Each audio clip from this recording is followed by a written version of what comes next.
I am Manya K from Belarus. My mother and father had 5 children. When the war started, the oldest was 11, the youngest 2. We ran from the killing squads.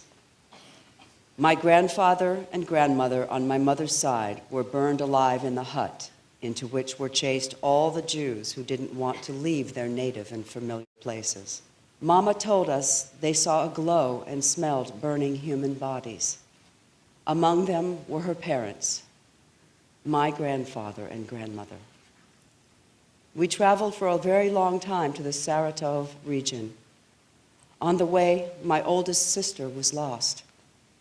Our train had stopped at the station, and my sister ran to get some water.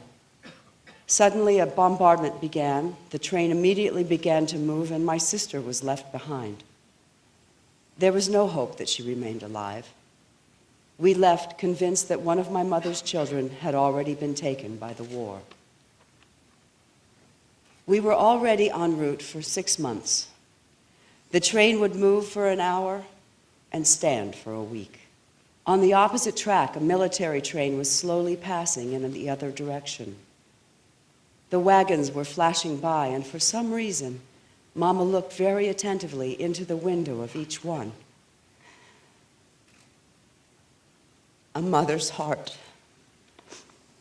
You can't fool it.